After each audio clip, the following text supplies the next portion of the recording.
An old friend of mine told me this story about a nightmare he had. He dreamt it was the end of the world. It started when he looked out of his bedroom window and found himself staring at mushroom clouds and a strange orange-coloured sky. He at once ran down the stairs out of the front door to find cover. The only place he could think of was behind our school gym, which was about a 5-minute run from his house. He then remembers running across the main road, nearly getting knocked down, climbing under the school fence towards the gym. He then remembers turning around just before he reaches the gym, looks out across the school field to see that the whole of our estate has been obliterated. In a state of panic, he ran behind the gym and curled up in a ball. He woke up aching with blood all over his feet. Not in his bed, but actually huddled up behind the gym.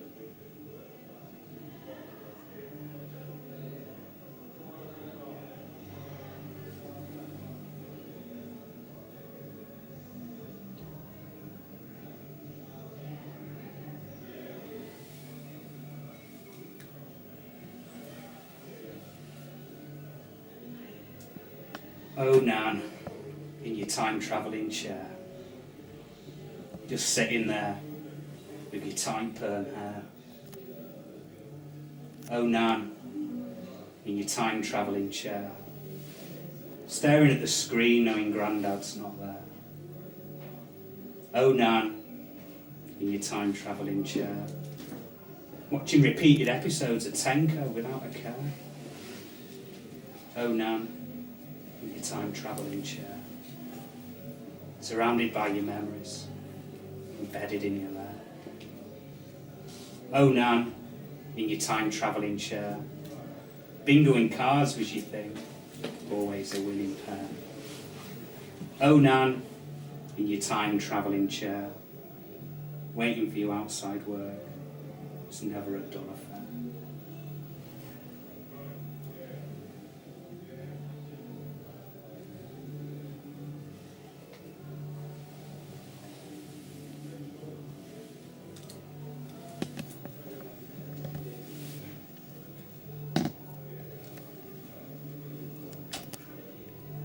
I once saved my cousin's life. I can't forget it, because every time I see him he gets all nostalgic about it. Si, do you remember when you saved me from drowning? I'll never forget that, I tell you. We were playing down by the river on the broken jetty. We played there for years. Suddenly the thing breaks in half and starts floating down the river, with me cousin holding on to it. I knew my cousin wasn't that good at swimming, because he even failed his 25-metre certificate. I had to jump in and save him. He was about to hit the current. I jumped as close to him as I could, grabbed hold of his collar and dragged him to the shore. I'll never forget that, Si, he eventually says to me. When we get back, you can have me Brian Robson sticker.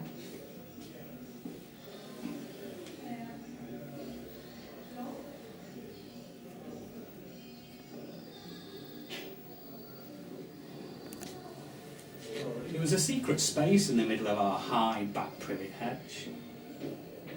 We could climb into it and up through the trimmed top to see if it was safe to cross the vicar's field at the back.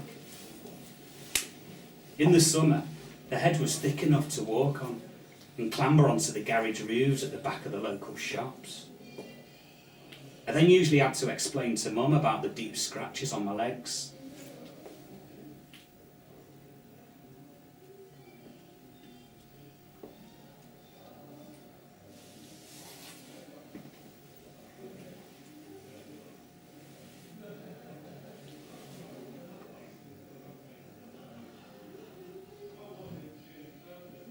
Fights most of the time took place at the bottom of the field. I only really had one fight, but it didn't take place there. I was in the dinner queue with my mate Greg, when this lad, I can't remember his name, started pushing me mate and saying he'd pushed in the queue. No, he didn't, I said to him. Do you want to fight? Okay. I couldn't eat a thing. I was shitting myself and feeling well dizzy. I remember leaving me chips and beans and heading outside. I was suddenly surrounded by loads of people. Fucking kill him, Si. He's a right dickhead. Suddenly the bell goes. It's the end of dinner time. I didn't know what to do. Didn't want to be late for art, did I?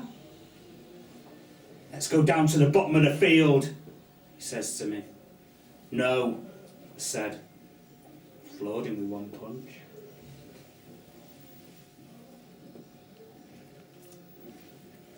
They're nutters, my mum used to say. If I catch you hanging around with them, you're in trouble. I saw the dad cut one of his fingers clean off once. Should have been his head, my mum said to me. I went robbing with them once. We did this allotment down the road. We're just going to get some vegetables and maybe the odd shovel. I'd never been robbing with my mate's dad before. Thought it'd be a good experience. There was 5 of us, me, the 3 brothers and the dad. They decided that because I'd never been with them before, I'd be on the lookout. You'll still get a share though, Si. What was I going to do with a load of vegetables? The nearer we got, the more nervous I was. I knew the place where we were going. I also knew that it was guarded by dogs. That's just to put you off, my mate said to me. We've done this job many times. Last time we did it, we got enough food for a week. By the time we got there, I was feeling well sick.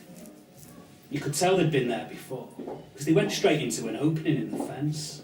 They must have made it last time they were there. Right, Si, you stay there. If you hear anything suspicious, give us a whistle. Okay.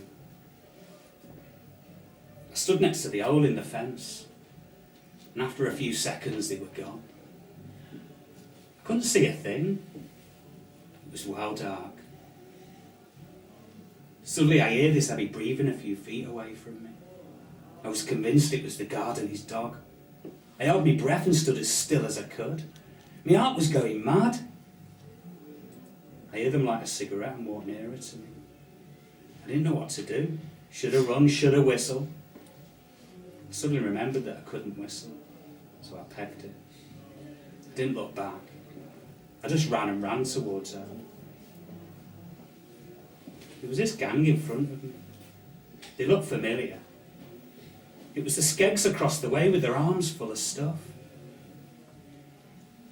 Where did you get to, Si? We thought you'd been caught. No, thought you lot had. Us? We've never been caught. We're going to take this stuff back then, do the house.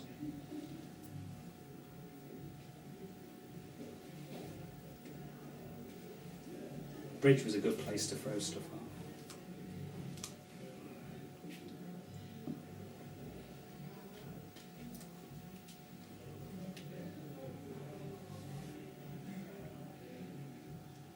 I used to love camping out.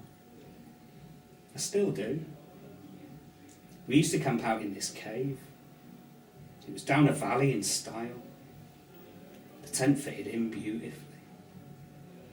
We'd tell each other ghost stories and who we'd love to shag.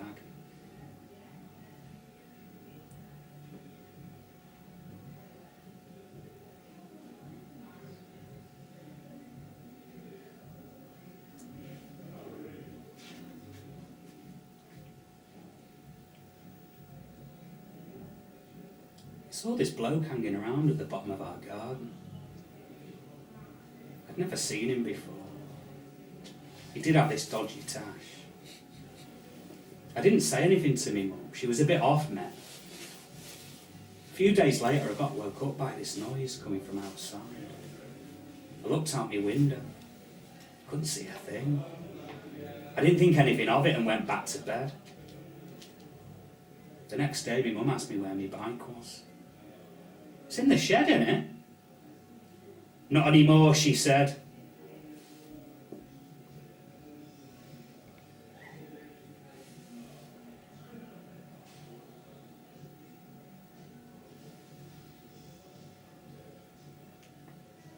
We built this bomb once at school. We took it to the field and tied it round the goalpost to let it off. As soon as we lit it and ran to find cover, this little kid starts walking towards it. We start shouting and waving our arms like mad to warn him. Luckily for us, it didn't go off.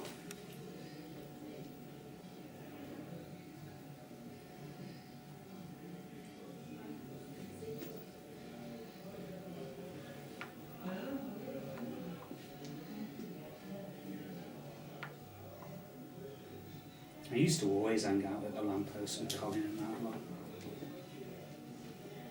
There was also this bloke who'd come out with his slippers on and tell us stories about him and his wife. We saw them naked in the bedroom once. They were at it for hours. I can't imagine hanging out with the kids round, are we?